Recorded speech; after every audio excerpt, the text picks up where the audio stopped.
Welcome to Healing Wisdom, a Thursday morning talk show featuring guests sharing their stories and knowledge. We discuss the healing aspects of the arts, metaphysics, social justice, and adventure through all types of terrain. So join me, Pandora Peoples, here on WOMR 92.1 FM in Provincetown and WFMR 91.3 FM in Orleans. We're streaming worldwide at WOMR.org. Songstress Nani Vazana is keeping an endangered Judeo Spanish language alive. Born in Israel, the chart-topping trombonist, piano player, and music professor found inspiration for her latest album in ancient texts written in Ladino. El gacela habla languido a pesar de que deriva a hombres poderosos con sus suaves palabras. Tú prevaleces sobre los héroes y no con armas curas al herido de muerte sin medicina. Debemos pecar en mi Señor, sea tu pecado. Healing Wisdom caught up with Nani after her performance at the Library of Congress in Washington, D.C. What's your relationship with Ladino? Ladino is a Jewish Spanish language from the Middle Ages, and it almost extinct. My grandmother used to speak it. She passed away when I was 12, but I learned it from her a little bit in hiding when I was a kid because my father forbade us to speak the language at home. I kind of forgot about it. I went on to writing my own songs, like in English and in Hebrew. And while touring in Morocco, the first time I visited Morocco, I thought that would be a good opportunity to visit my grandmother's hometown. So I went to Fez. And then on the streets, I heard people singing a song that she sang to me when I was a child.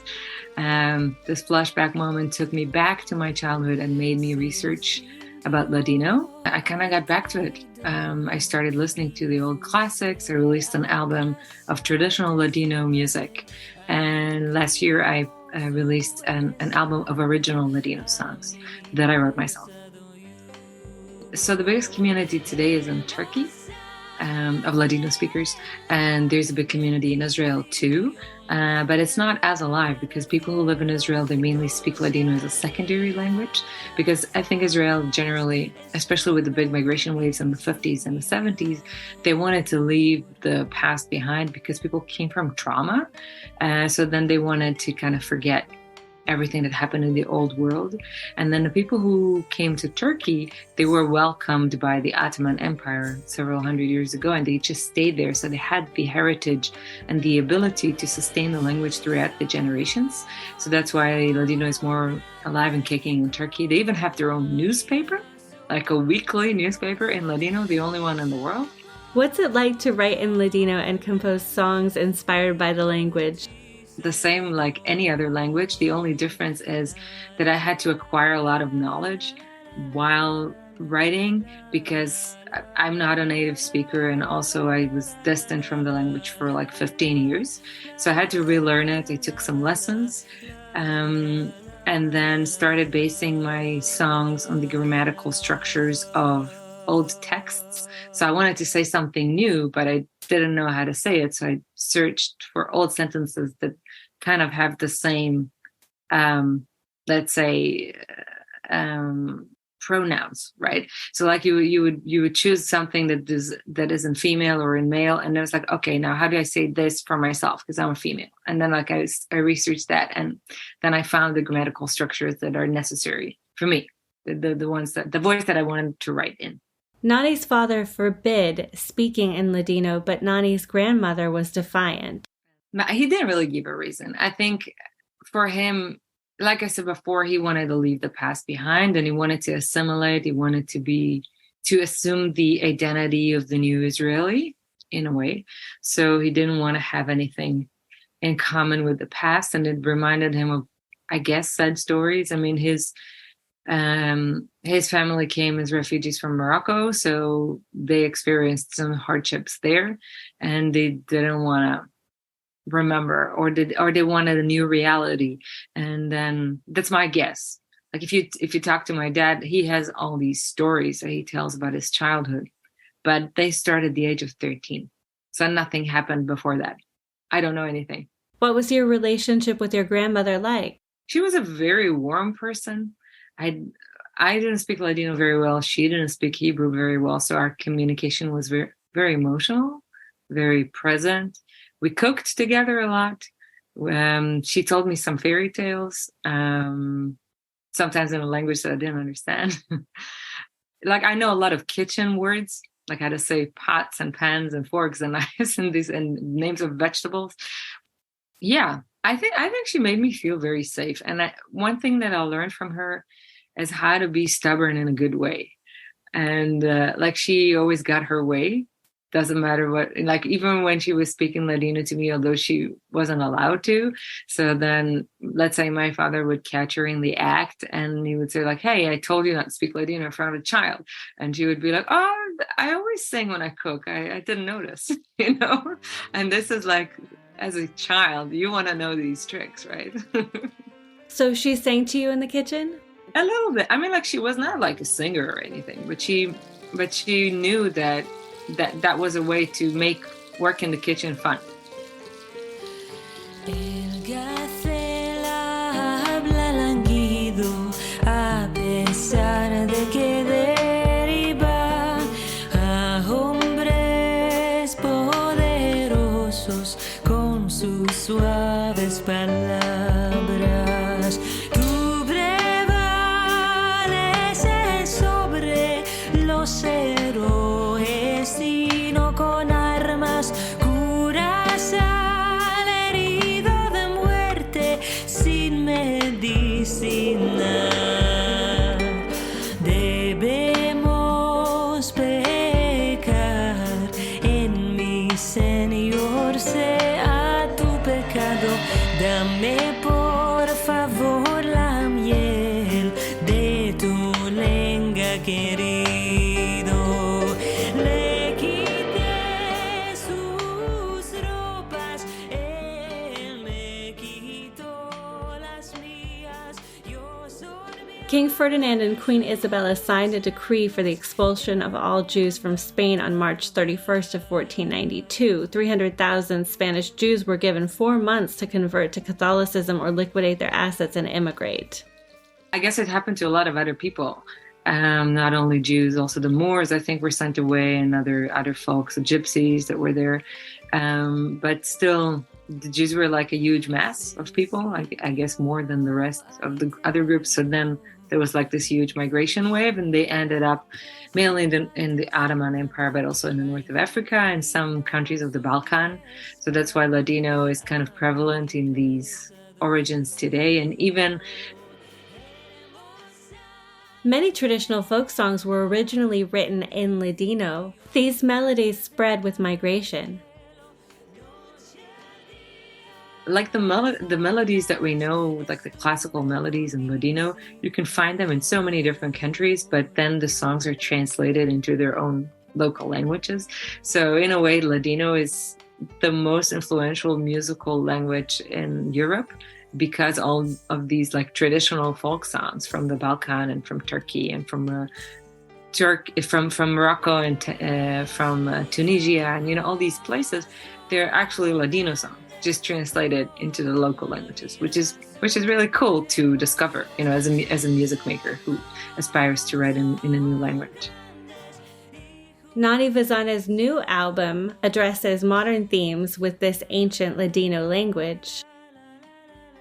I mean, I really love fairy tales, so yeah, there are some folk tales also in my songs, but I really was looking to find topics that would go well with the language and not be religious, because all the existing, the vast majority, more than 98% of the existing texts in Ladino are religious.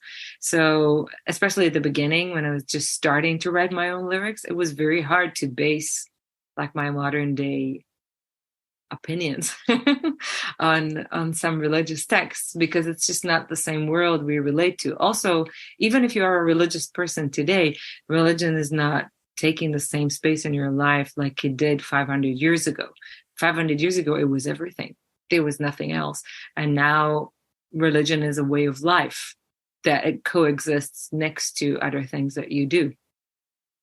So I guess when you approach writing a timepiece from a current perspective, you cannot really rely on faking something that you don't really know what it is like. Like, let's say I would pretend now that I'm a Jew in 15th century. I would never be able to convey that feeling because I was not persecuted by the Inquisition, and I was always a liberated woman. I never had to.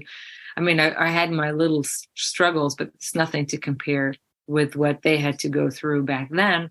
Like, you can even see that in the lyrics when they always sing about the golden cages they want to escape from. So if I had to try and write from that perspective, I don't think I had succeeded.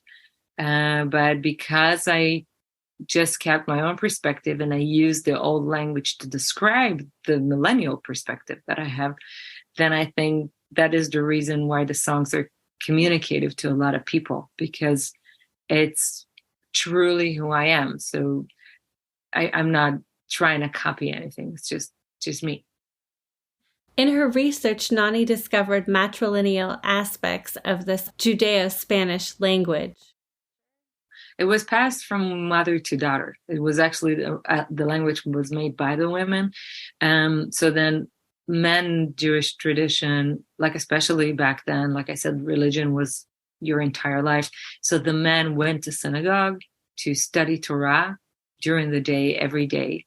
And the women stayed at home and handled not only the house affairs, but also everything else. So the neighborhood, the merchants, shopping, haggling, gossiping, because that's how you got news. You didn't know anything unless you gossiped, back then. Exchanging recipes, exchanging knowledge about like the surroundings and vegetation. Is there an invasion? Is there anything that's happening? Like, all these things were communicated. And then in what language? Because Hebrew was like a holy language. You were not allowed to speak it. The men were speaking Hebrew all day at the synagogue, but then locally they spoke Latin, Middle Ages, Iberian Peninsula, Spain and Portugal of our times. So then they picked up orally. They didn't know how to read and write. They were illiterate, but they picked up orally and by memory on the local languages. And then, of course, some other people were there too. So like I said, the Moors, so they spoke Arabic, and they added some Hebrew words that they used at home as well. And then the language evolved into Spanish with a lot of mistakes and an array of different languages, like jeweled into it, kind of. So in a way, Ladino is like a patchwork of a language. It's Latin with some... Performing for audiences around the world, Nani's met fellow Ladino speakers. Almost in every show, there will be someone in the audience that speaks Ladino, and very often, because they're very passionate culture, they would even shout from the audience, "Querida, gracias," and it's like really, really nice because you feel like you're at home. It feels like you're being embraced by people who really want to have that kind of music, but then the vast majority of the people don't speak Ladino. However, people who speak Spanish understand Ladino very well. Like about 70% of the language can be understood if you speak Spanish. So in that sense, it's not really an extinct language, right? Because you can preserve it by communicating to all the amazing people who speak Spanish around the world. So that's why also I chose to use the Castilian accent and not the Ladino accent. A lot of people would write, like, they talk back under the comments of my videos. So then, like, some videos have 500,000 views, right? So they will have like 100,000 comments. And then people would say like, "Hey, you're not pronouncing these words correctly." And I was like, well, it's a choice. I mean, I could do it exactly the way it is, but then of course some people debate what exactly is, because not everybody knows. This was in the Middle Ages, so we don't really know what is the correct sound. But then on the other hand, if you want to communicate with an audience that is here and now, then I think the best shot of this language not being forgotten is to evolve. So that's why I brought the Castilian accent into Ladino, and that's why it sounds Spanish. And that's why I think a lot of people can connect to it. That's why it's becoming also more popular. For instance, Morenica me llaman. So then in Castilian, it will be Morenica me llaman. Yeah. So that's like, it's a little softer. It's a little bit more musical. So which is also really good for singing, right? So that makes it an easier task, both in preservation and in singing. You can sing much longer if you pronounce less consonants, more vowels. So yeah, I mean, it is fun. I think it's a fun, sexy, interesting language, full of sensations, and it's it's very sensual. It's based. When I say a word in Ladino, I immediately see an image, or I immediately smell something, or immediately have a feeling of what it would feel like. What is this fabric is gonna feel against my hand?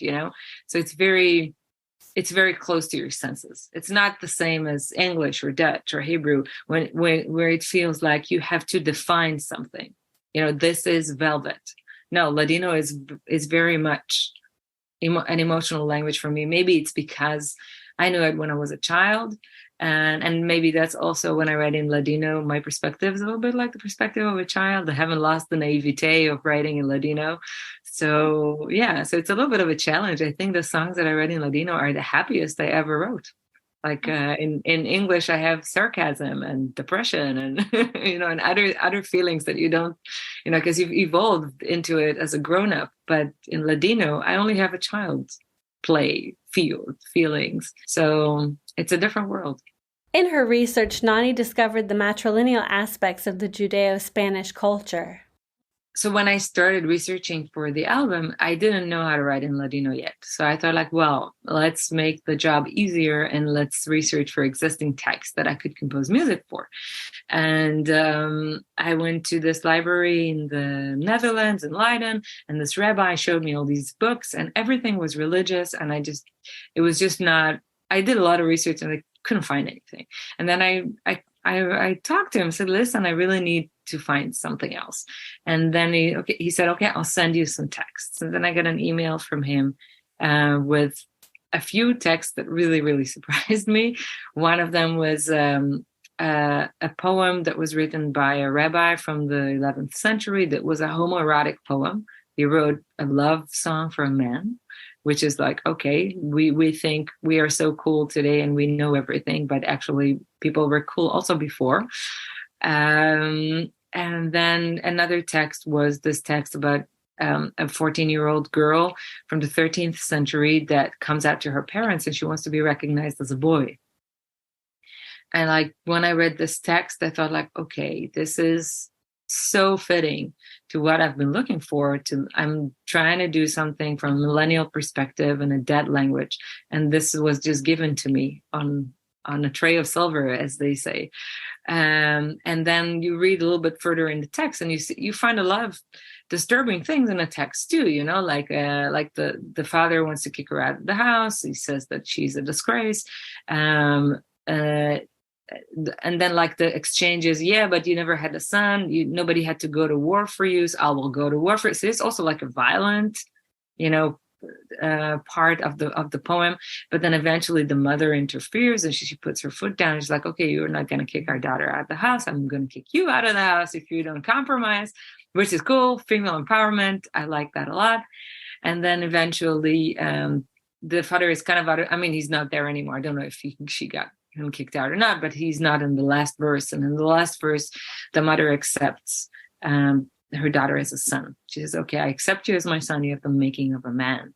And I had chills in my spine when I read that. And I thought yes, I need to compose music for this. And this was so fast. I just sat down at the piano and it just came to me right away. I didn't have to think about it. And it evolved very quickly. And after I wrote the music to this song, then I very easily started composing also my own lyrics in Ladino, because I think that was kind of the bridge to cross over into independent writing. And then the song I wrote after that is Una Segunda Piel, which is the first song I wrote in Ladino, which is entirely texts and music of my own. And this one talks about an alternative well, you could call it a retirement ceremony or maybe a passing away ceremony. It's where you invite your family and friends to sew around you the shroud of the dead. But actually, it's about rebirth because when you lie in that cocoon, you're supposed to meditate and think about all the things you want to leave behind. And then nobody's dead, right? Like you invited them to a party. And you emerge from the cloth, it goes into the cupboard as a symbol to all the things you wanted to leave behind. From now on, you start your lives anew without worries or cares. And so there was also a nice symbol of that. That's the first song that you write, It's like, okay, I have no worries or cares. I just want to write in Ladino and let's try it out. Llama basta tus ojos claros, ellas son que relumbran de ti al Dios. Ten paciencia con ti, querida, en estos días espera tú a venir, que amor será brillante, fada de mi corazón.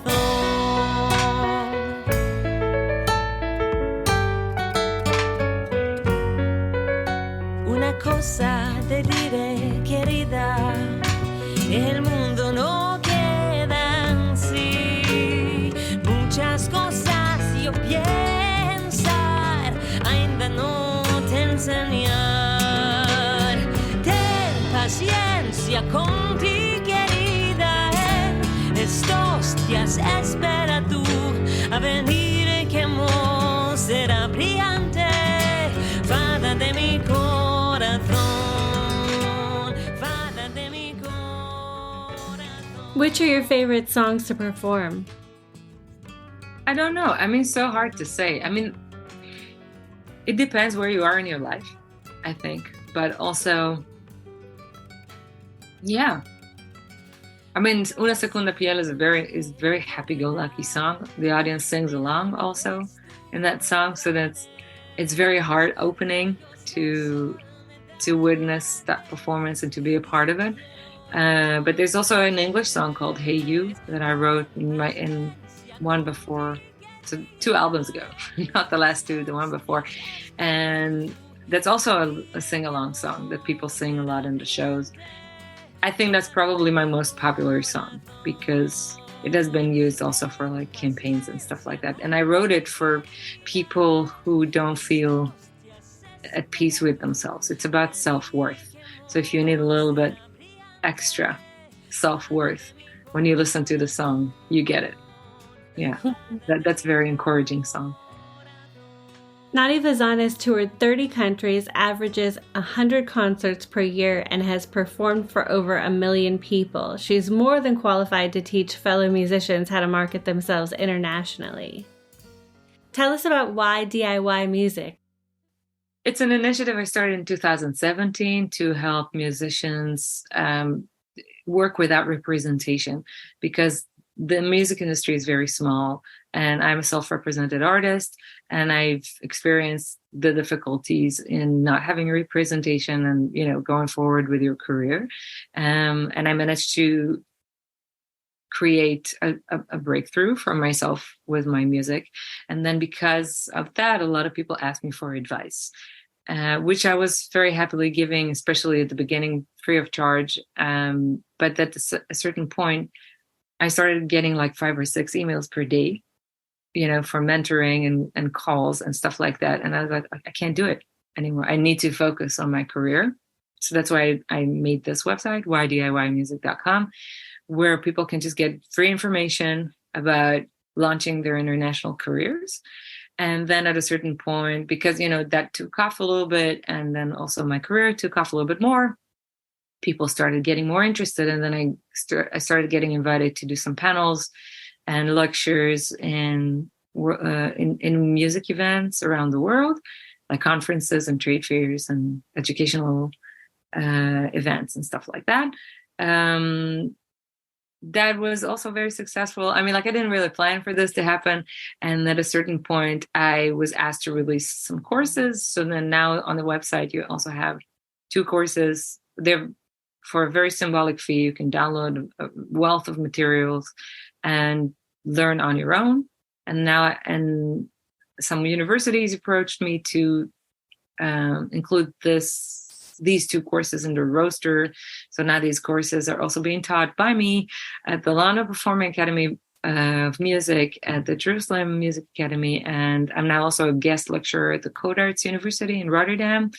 So that all these things. And recently, about 6 months ago, I started a one-on-one trajectory that I only have 6 students per year. I can't do more than that because I don't have the capacity. And that's a year training where people can come and really learn, like, and we actually create the breakthrough together, like during that year. So yeah, I just have the first student that graduated, so she's like super successful now. I'm super proud of her process. How do you find time to do it all? You're also a professor at the London Performing Academy of Music and the Jerusalem Music Academy. I have to do all the lessons by Zoom because otherwise it's just not working. That's why I also took the contracts, because they promised me that I will be able to do it online. Because originally when they approached me, they're like, "I come to the campus." And it's like, I can't do it. I just can't, because music is such a huge calling for me and it has to be that. And if I can do something next to it, great. But I will never give up my touring career for anything else. We've been speaking with musician, singer, songwriter Nani Vazana. You can find her music and tour dates at nanimusic.com and find her DIY music website at ydiymusic.com. We're going to hear Una Segunda Piel of Que Haber.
You've been listening to Healing Wisdom at Outermost Radio. All of our shows are podcasts at WOMR.org. Also check out healingwisdomradioshow.com and contact me at pandora@WOMR.org.